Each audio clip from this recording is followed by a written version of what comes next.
What's up, y'all? So today is a really good day for me. I finally got the papers for me to close on one of my investment properties that I have been waiting for. I think it's been like over 30 months. 30 months. I mean, 30 days. It's been over 30 days. So finally, they emailed me the paperwork, and as I told y'all, I got the LLC put in like my future child name, which is like Shaka. Here it is, right there. So you see it's like really real or whatever. So anyway, with that being said, so finally we are headed to closing, and the closing is actually takes place this Friday. So I don't have to be there. I just have to fill out the papers, email it back, and already wired the money to the title company. But a little bit about the property, y'all. When I say y'all have to like pay attention to the things that's going on in these different states, we all know Detroit. Detroit was like one of the places where they filed for bankruptcy. And like 2 years ago, prior to that, I kept saying, you know, it's going to come back and it's going to come back stronger than before. But I never acted upon it. Was kind of scared, didn't know what I was doing. And I just decided to do it like 2 years later. But I always continued to read on it, stay up to date what was going on with it. And finally, I just was like, you know what, let me just go ahead and do it. So upon me just doing that, I wound up finding me a property that is in the middle of the gentrification that's going on. There's a lot of gentrification going on in the area. So it looks really, really nice. It's basically remind me of DC, how DC was so run down and buildings was abandoned and everything. And then not out of nowhere, but over the time you've seen how the gentrification and revitalization really makes it look really nice. And that's what happens. So you walk out the property, investment property I got, you walk out and you look down the street, you can see the bike lanes and all of these really nice stores that they put up. And it's also like 5 minutes away from actual real mansions. And I was so blown away when I seen it because I have never seen mansions that close up. So I asked the guy why was he selling it if he know that the area is going to come up.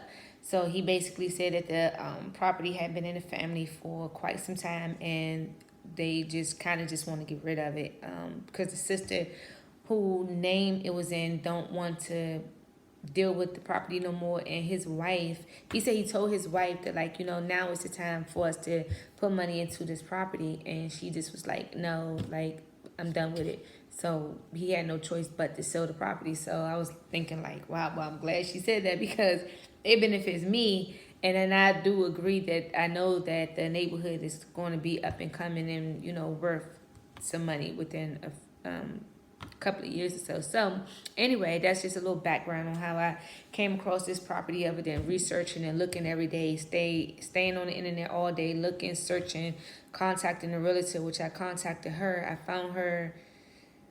How did I find her? I sent some type of email. I don't even remember. I think, and she was like the only one that called back. So she has been a really, really great realtor. Like I would recommend her to anybody if anyone's looking to purchase property there because she's amazing. And I really like her, y'all.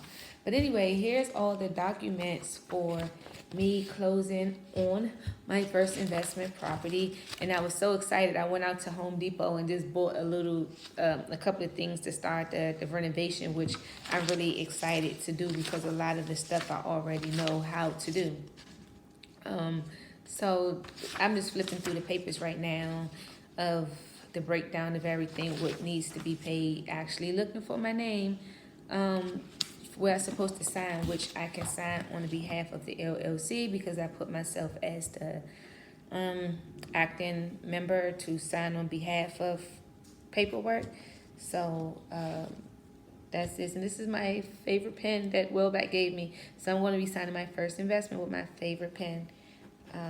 So it's like, this is just like a really, I don't think y'all understand the feeling of what's going through like right now as I'm signing and looking at the date. There's no mortgage on the house, no HOA fees or none of that. It's just that, you know, my husband and I, we own the property outright, and it feels good. It's an amazing feeling, y'all. I'm just signing away, and y'all are here with me to witness me signing the paperwork. I can get used to this. I can definitely get used to this. I can really get used to this, and I know I can't say that enough. But when you're seeing the name here, where I have to sign, can see it. It's me, my company, my company.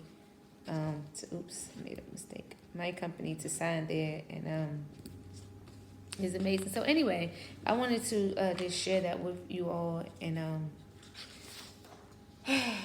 it's an amazing feeling. I don't even know what else to say, but invest and save, invest.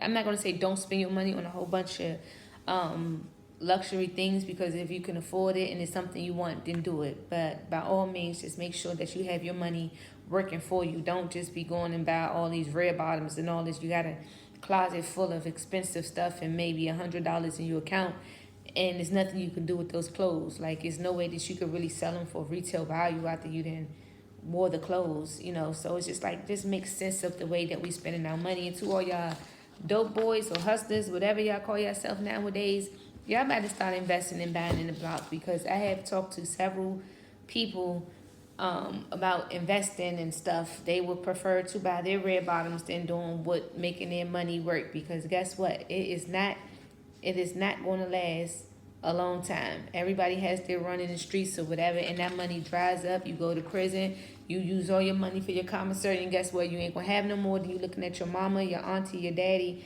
all these people to send you money, and then guess what? That closet full of red bottoms and stuff, now your little brother probably wearing it or something, and then it's not gonna go anywhere. It can't do nothing for you. So you just have to really start being smarter about the things that you do and invest in, because you getting older, and I don't really want to keep hearing, oh, you know, we are really set back, but with the digital world and everything, and I know I'm rambling on, but I'm just saying, y'all, I just really want y'all to invest, and it is no limit. It's just like, with so much access to the internet and stuff, there's no reason why a lot of us aren't further than where we are. Grab your friend up, grab a partner, grab whoever, and y'all start getting the things done. It's really simple. It's just, don't make it harder than what it has to be, because honestly, it's really not that hard. It is not that hard to do at all. But anyway, thanks for sticking around, watching me sign all of these documents. It just feels good. And guess what? See that warranty deed, that right there, warranty deed, Shaka LLC, address and all. That means that the house is free and clear. I have a house with no mortgage that I can rent out and profit off completely. Don't owe anyone anything. It's mine. I own it. Well, the company, we own it. My husband and I, we own it. So that's a great feeling, knowing that you don't have to worry about owing anyone anything. It feels amazing. But anyway, thanks y'all. Bye.